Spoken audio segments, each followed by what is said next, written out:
As a PvE player, I never thought I'd be singing the praises of Luna's Howl, but here I am. Out of all the guns that became available to buy from the kiosk in the tower, Luna's Howl and Not Forgotten were the only ones I needed to buy. Oh, and Redrix's Claymore. Those are like the only ones I needed to buy.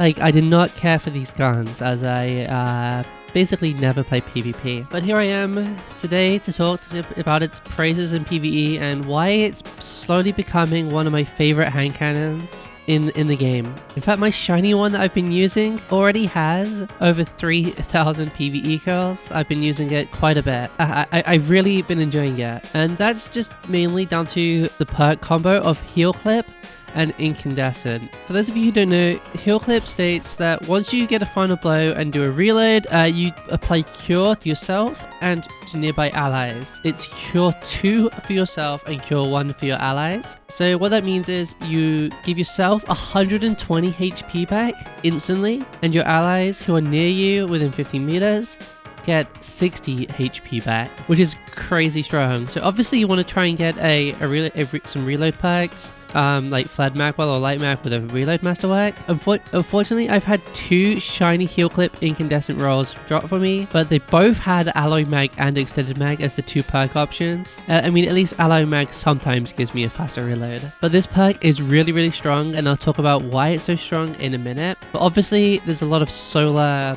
synergy with Heal Clip with applying Cure. So obviously going with Incandescent, which is another solar synergy perk, really allows you to go really in deep with this gun. So Incandescent will apply 30 stacks of Scorch, but if you have Ember of Ashes on, that will go up to 40 and deals 30 damage to enemies within 4 meters of a kill you get with this gun. So it's like a pseudo Firefly effect where you can spread the Scorch around when you kill the enemies with it. So obviously you want to be running Ember of Ashes to up that Scorch, but inside of the final shape, you'll be able to enhance both of these perks. And for Heal Clip, what that basically means is you got a bit more leeway so you can wait out a little bit longer before having to reload. But for Incandescent, it's a pretty big buff, meaning when you have Ember of Ashes on, that bump up to 40 stacks of Scorch actually goes up to 45 stacks of Scorch. So you can spread the Scorch really quickly. This perk combo is actually found on a couple of guns. So this combo is actually found on a handful of different guns.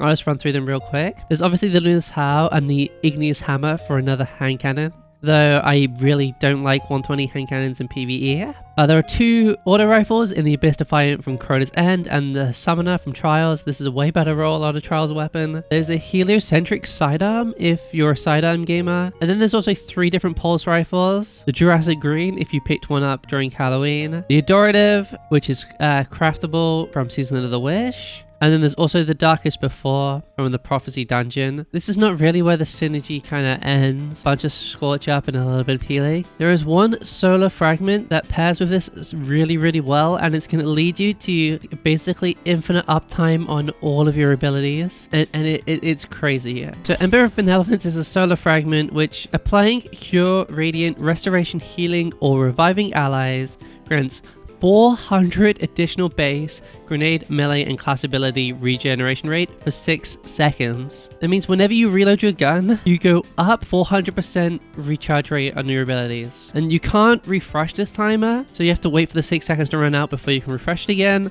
but that isn't that much of a big deal. And especially if you play Warlock, this is really strong because Benevolence also procs off your Well of Radiance, any healing rifts, and Boots of the Assembler plus Edge of Intent, the healing effects. But also, if you don't play those classes, Precious Scars and Titan also works with this. And also Lumina, but also any way you can apply Radiant, so that would include like Hunter Acrobat's dodge, or even just throwing a healing grenade at an ally, anything like that. And additionally on Warlock, also Phoenix Dive. Whenever you Phoenix Dive, you apply Cure to yourself and people around you. So any way to apply any of the solar buffs to your allies will get you a bunch of grenade, melee, and class ability back. And that's not even like, that is just at one stage of the build craft.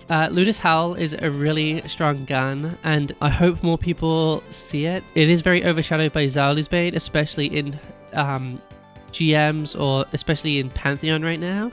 just because of explosive payload, and I would say that Zali's is better at that tier of content where you're 20 light under and you just need that damage to kill things quicker. But in areas where there are a lot of ads and staying lot of ads and staying alive is a lot quicker, a lot better, like in Onslaught, I really do prefer this over Zali's for a solar hand cannon with incandescent. Instant healing on reload is crazy, and it allows you to not have to run a healing grenade, and you can run like a damage grenade. And if you really wanted, you could just use Ember of Resolve, which allows you to hit cure whenever you get a grenade kill. So because your grenades are going to be up so often thanks to Ember of Benevolence with heal clip. Like heal clip with its buff, the ×2 cure, it is so strong on this gun. And again, this isn't locked to Luna's Howl. I'm just a hand cannon enjoyer, as most of the Destiny squad are. A couple of auto rifles and pulse rifles that also roll with this combo if those are more your jam, especially with pulse rifle buffs coming in final shape. It might be worth to at least get the craftable adorative. If you haven't already got yourself a good Luna's Howl, I highly recommend getting this for PvE, especially on Warlock, where you got so many ways to, because that way you can keep up double damage fusion grenades like really quickly with a touch of flame. It's really strong. If you'd like this video, a like and sub would be great. And if you want to see a full build with Luna's Howl plus Ember of Benevolence, but if you want to see a full build with Luna's Howl plus Ember of Benevolence on Warlock, let me know and I'll make the video. Peace out, have fun, and subscribe. Thank you.